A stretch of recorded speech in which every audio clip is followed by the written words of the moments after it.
Hello students, welcome to CRP academy. CRP একাডেমিতে তোমাদের সকলকে স্বাগত।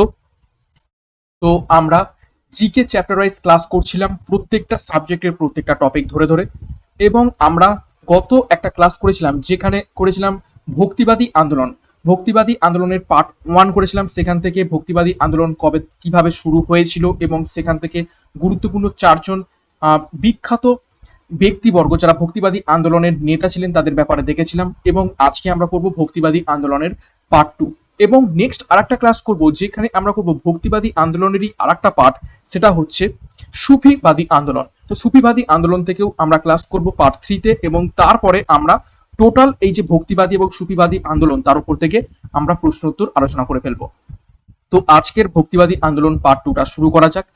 এখান থেকে কোন কোন গুরুত্বপূর্ণ ব্যক্তিবর্গের ব্যাপারে আমরা জানবো সেগুলো এক এক করে দেখে নেওয়া যাক। দেখো, প্রথমেই আমরা দেখব আজকে ক্লাসে যিনি ভক্তিবাদী আন্দোলনের সাথে যুক্ত ছিলেন তিনি হলেন রামানন্দ। তো দেখো তার ব্যাপারে কি বলছে। তিনি ছিলেন চতুর্দশ শতাব্দীর একজন বৈষ্ণব ভক্ত কবি সাধক।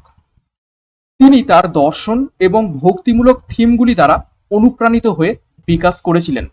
অর্থাৎ তিনি চতুর্থ শতাব্দীর একজন বৈষ্ণব বান্ধব ভক্ত কবি সাধক ছিলেন, এবং তার যে বৈষ্ণব দর্শন ছিল এবং ভক্তিমূলক থিমগুলো ছিল তার দ্বারা তিনি অন্যকে অনুপ্রাণিত করেছিলেন।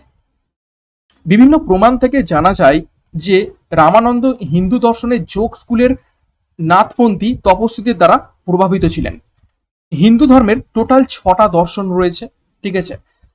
সাংখ্য, ন্যায়, যোগ। তো এইখানে এই যে যোগ স্কুল যে দর্শন, সেই যোগ স্কুল দর্শনের দ্বারা তিনি প্রভাবিত ছিলেন। একজন প্রাথমিক সমাজ সংস্কারক, রামানন্দ লিঙ্গ, শ্রেণী, বর্ণ বা ধর্ম দ্বারা কাউকে বৈষম্য না করে শিষ্যত্ব গ্রহণ করেছিলেন। অর্থাৎ তার যারা শিষ্য ছিলেন তারা কিন্তু কোনো রকম যে লিঙ্গ, বর্ণ বা ধর্ম এইরকম কিছু ব্যাপার ছিল না। সমস্ত বর্গের মানুষ কিন্তু তার শিষ্য হিসাবে স্থান পেয়েছিল।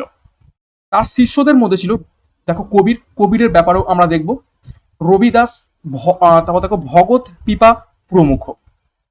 তার শ্লোক শিখ ধর্মগ্রন্থ আদি গ্রন্থেও কিন্তু উল্লেখ রয়েছে।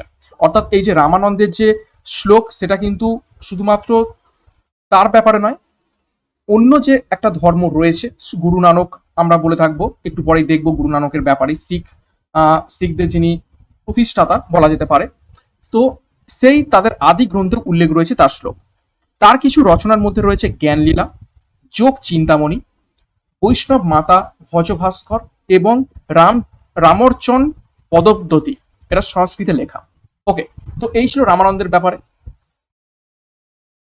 নেক্সট আমরা দেখব কবির, যিনি ছিলেন এই যে আগের যিনি ব্যক্তি রামানন্দ, সেই রামানন্দেরই একজন শিষ্য ছিলেন কবির। তো কবিরও খুবই গুরুত্বপূর্ণ একজন ব্যক্তি ছিলেন এই ভক্তিবাদী আন্দোলনের ক্ষেত্রে। তো তার ব্যাপারে দেখে নেব। দেখো, তিনি 15 শতকের একজন ভারতীয় রহস্যবাদী কবি এবং সাধক ছিলেন, যার লেখা হিন্দু ধর্মের ভক্তি আন্দোলনকে প্রভাবিত করেছিল। এবং তার পদগুলি শিখ ধর্মের ধর্মগ্রন্থ গুরু গ্রন্থ সাহেবেও পাওয়া যায়। অর্থাৎ কবিরের যে পদ বা তার যে শ্লোক সেগুলো কিন্তু ধর্মগ্রন্থ যেটা রয়েছে গ্রন্থ সাহেব, শিখদের একটা পবিত্র ধর্মগ্রন্থ, সেখানেও কিন্তু পাওয়া যায় কবিরের এই পদগুলি বা শ্লোকগুলি।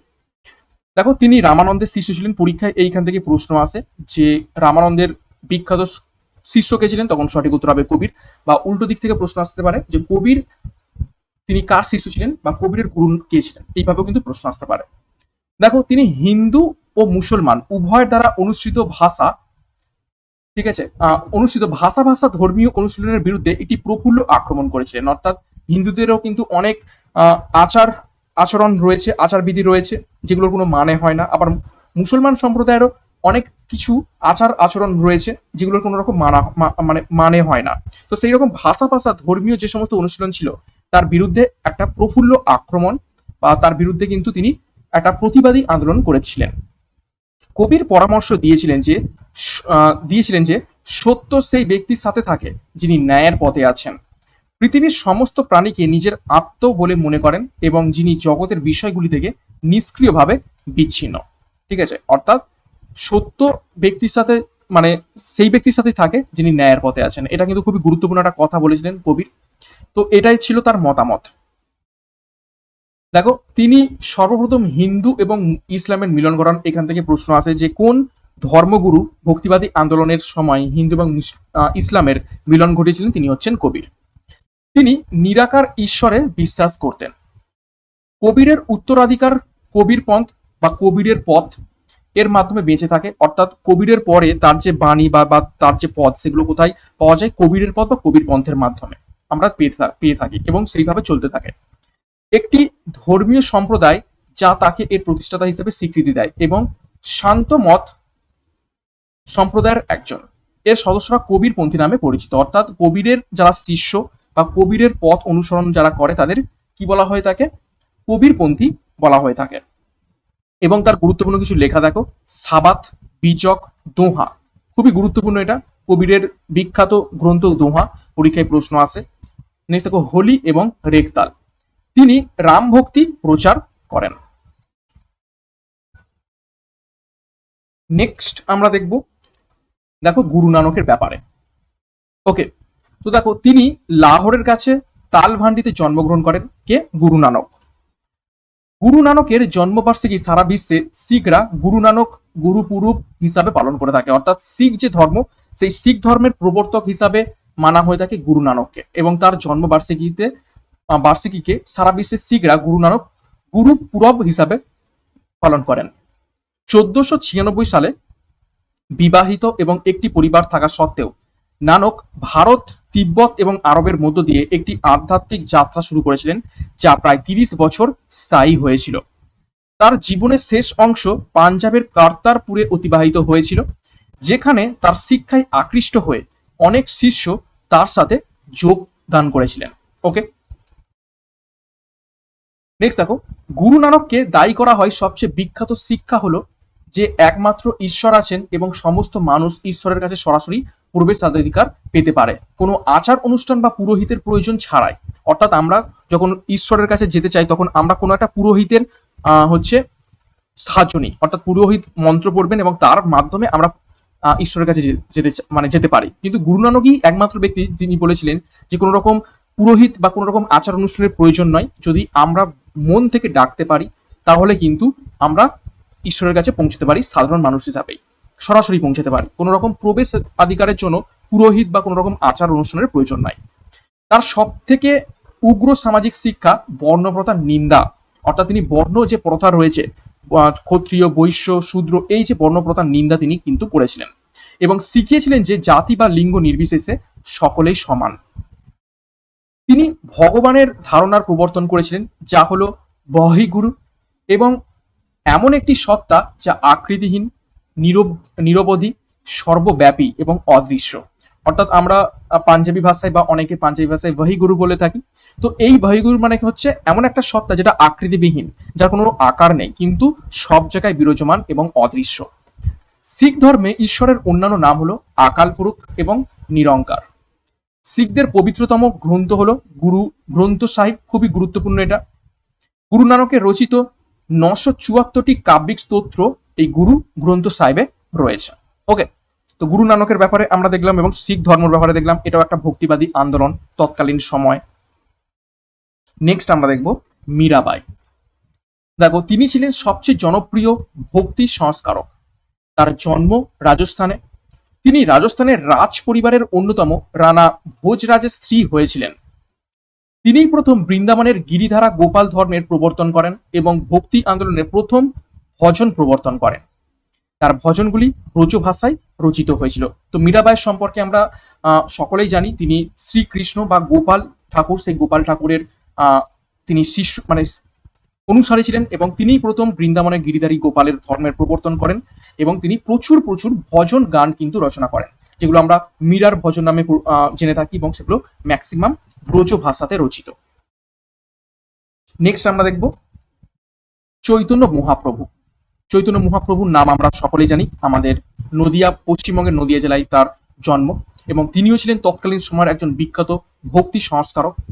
দেখো, তিনি ছিলেন বাংলার সবচেয়ে জনপ্রিয় ভক্তি সংস্কারক। তিনি নবদ্বীপে অর্থাৎ পশ্চিমবঙ্গে জন্মগ্রহণ করেন। তিনি কেশব ভারতীর শিষ্য ছিলেন। এই যে চৈতন্য মহাপ্রভুর গুরু কে ছিলেন? কেশব ভারতী। তিনি গৌরাঙ্গ এবং বিশ্বম্বর নামেও পরিচিত ছিলেন। তিনি বাংলা ও উড়িষ্যায় বৈষ্ণব ধর্ম প্রচার করেন। পুরী তার কর্মকাণ্ডের প্রধান কেন্দ্র হয়ে ওঠে এবং পরবর্তীকালে তিনি পুরীতে গিয়ে বা উড়িষ্যার পুরীতে গিয়ে তার এই যে বৈষ্ণব ধর্ম তিনি প্রচার করেন। ভক্তি আন্দোলনে তিনি প্রথম কীর্তনের প্রচলন করেন, অর্থাৎ খোল করতাল মিলিয়ে শ্রীকৃষ্ণের নাম কীর্তন, এই যে প্রথম কীর্তনের প্রচলন কিন্তু এই চৈতন্য মহাপ্রভু প্রচলন করেছিলেন। তিনি যে বৈষ্ণব ধর্ম প্রচার করেছিলেন তা গুদিক বৈষ্ণব ধর্ম নামেও অভিভূত হয়েছিল। তো চৈতন্য মহাপ্রভুর ব্যাপারেও কিন্তু আমরা এখান থেকে জেনে ফেললাম। নেক্সট আমরা দেখব তুলসী দাস। দেখো, তিনি সম্রাট আকবরের সমসাময়িক ছিলেন। তিনি আবাদি ভাষায় রামচরিত মানস রচনা করেন। এখান থেকে খুবই গুরুত্বপূর্ণ প্রশ্ন এখান থেকে পরীক্ষায় আসে যে রামচরিত মানস কে লিখেছেন? তিনি হলেন তুলসী দাস। তিনি বারাণসীতে ভগবান হনুমানকে উৎসর্গীকৃত সংকট মোচন মন্দির প্রতিষ্ঠা করেছিলেন। বিশ্বাস করা হয়েছিল যে যেখানে তিনি দেবতার দর্শন পেয়েছিলেন সেইখানে দাঁড়িয়েছিলেন, অর্থাৎ যেখানে এই যে সংকট মোচন মন্দির প্রতিষ্ঠা করেছেন তিনি সেখানে ভগবানের দর্শন পেয়েছিলেন। তুলসী দাস রামলীলা নাটক শুরু করেছিলেন রামায়ণের একটি লোক নাট্যর রূপান্তর হিসাবে। তুলসী দাসের অন্যান্য কাজের মধ্যে রয়েছে দোহাবলী, সাহিত্য রত্ন বা রত্ন রামায়ণ, গীতাবলী, কৃষ্ণ গীতাবলী বা কৃষ্ণাবলী এবং বিনয় পত্রিকা, অর্থাৎ এই সমস্ত গ্রন্থ তুলসী দাসের রচিত। তো তুলসী দাস সম্পর্কেও দেখলাম গুরুত্বপূর্ণ তৎকালীন ধর্ম সংস্কারক। এবং আজকের ক্লাসের শেষ যিনি ধর্ম সংস্কারক তিনি হলেন তুকারাম। দেখো, তিনি শিবাজির সমসাময়িক ছিলেন, ছত্রপতি শিবাজির সমসাময়িক। তাকে সর্বশ্রেষ্ঠ মারাঠা ভক্তি সংস্কারক হিসাবে বিবেচনা করা হয়ে থাকে, অর্থাৎ তুকারাম ছিলেন মারাঠা ভক্তি সংস্কারক। তিনি বিঠোবা ধর্মকে জনপ্রিয় করে তোলেন। তিনি বিঠল স্বামীর উপর ভক্তিমূলক গান রচনা করেছিলেন যাকে অভঙ্গ বলা হয়ে থাকে। তো এই পয়েন্টটা খুবই গুরুত্বপূর্ণ। এবং তিনি প্রচার করেছিলেন সাম্য এবং বিশ্ব ভ্রাতৃত্বের বাণী, অর্থাৎ প্রত্যেকে সমান এবং প্রত্যেকের মধ্যে কিন্তু একটা ভ্রাতৃত্ব বোধ রয়েছে। তো তার বাণী তিনি প্রচার করেছিলেন তুকারাম। ওকে, তো এবারে আমরা দেখব ভক্তি আন্দোলনের তাৎপর্য। তো ভক্তি আন্দোলনের ফলে কি কি হয়েছিল? দেখো, সামাজিক প্রথা থেকে মুক্তি পেতে প্রধান ধর্মের সংস্কার প্রক্রিয়া শুরু করে, অর্থাৎ প্রাচীনকাল থেকে যে সমস্ত ধর্ম চলে আসছে সেই ধর্মের মধ্যে প্রচুর করাপশন ঢুকে গিয়েছিল, অনেক আচার বিধি ঢুকে গিয়েছিল যেগুলোর কোনো রকম প্রয়োজন ছিল না, সাধারণ মানুষ অতিষ্ঠ হয়ে উঠেছিল। তো তার একটা নিষ্কৃতি হিসাবে এই ভক্তিমূলক আন্দোলনের মাধ্যমে অনেক ব্যক্তি এসেছিলেন এবং তারা নতুন ভাবে ধর্মকে মানুষের কাছে তুলে ধরেছিলেন অনেক সহজ সরল হিসাবে। এটি আঞ্চলিক ভাষার বিকাশকে উন্নতি করেছে, অর্থাৎ তৎকালীন সময় কিন্তু যে হিন্দু ধর্ম ছিল মূলত সংস্কৃতকে কেন্দ্র করে এবং যে ইসলাম ধর্ম ছিল তৎকালীন সময় সেটা কি সেটা আরবি ল্যাঙ্গুয়েজকে কেন্দ্র করে। তো এই যে ভাষাগুলো কিন্তু সাধারণ মানুষের কাছে অতটা পরিষ্কার ছিল না। তো আঞ্চলিক ভাষার দেখো এগুলো ম্যাক্সিমাম সমস্ত রাজ্য থেকে বিলং করছেন এই সমস্ত ভাষা সংস্কারক ব্যক্তিবর্গ। তো আঞ্চলিক ভাষার বিকাশকে উন্নত করেছিল। এটি জাতীয় চেতনার অধীনে ভারতের একীকরণের জন্য একটি প্ল্যাটফর্ম তৈরি করেছিল। এটি ভারতের সঙ্গীত, নৃত্য, সাহিত্য ইত্যাদির বিকাশে অবদান রেখেছে। অর্থাৎ এই যে ভক্তিমূলক যে সংস্কারক ছিলেন, যেমন মীরাবাই, তার ভজন আছে, চৈতন্য মহাপ্রভুর কীর্তন রয়েছে এবং এছাড়াও অন্যান্য যে সমস্ত ব্যক্তিবর্গ প্রত্যেকেরই শ্লোক রয়েছে এবং তাদের গান রয়েছে। ঠিক আছে, তো এর ফলে সঙ্গীত, নৃত্য এবং সাহিত্যের বিকাশ ঘটে। এটি অর্থোডক্স আধিপত্য যাচাই করেছে, অর্থাৎ প্রাচীন যে মানধাত্য আমলের যে চিন্তাভাবনা সেগুলোকে শেষ করে দিয়েছে। এটি সমাজের দুর্বল অংশগুলির মুক্তির জন্য একটি ইতিবাচক পরিবেশ তৈরি করেছে, অর্থাৎ যারা পিছিয়ে পড়া সম্প্রদায় ছিল তাদেরকে এগিয়ে আনার চেষ্টা করেছে এই ভক্তিমূলক আন্দোলন। হিন্দু এবং মুসলমানদের মধ্যে সামাজিক সম্পর্কের উন্নতি ঘটিয়েছে এবং সমাজ সেবা প্রচার করেছে। ওকে, তো এই পর্যন্ত ছিল আজকের পার্ট 2, অর্থাৎ ভক্তিমূলক আন্দোলনের সম্পূর্ণ ক্লাস পার্ট 1 এবং পার্ট 2 থেকে করে ফেলেছি। নেক্সট ক্লাস আমরা পার্ট 3 একটা করব, এইটারই অন্তর্গত, সেটা হচ্ছে সুফি আন্দোলন। তো সেই সুফি আন্দোলন সম্পর্কে বিস্তারিত দেখবো এবং তারপরে এই ক্লাসটা আমাদের টোটাল ভক্তিমূলক এবং সুফিমূলক যে আন্দোলনের সম্পূর্ণ ক্লাসটা কমপ্লিট হয়ে যাবে। তো এখানে এই ক্লাসটা শেষ করলাম, তোমরা পিডিএফটা পেয়ে যাবে। তো প্রত্যেকে all the best, thank you, by.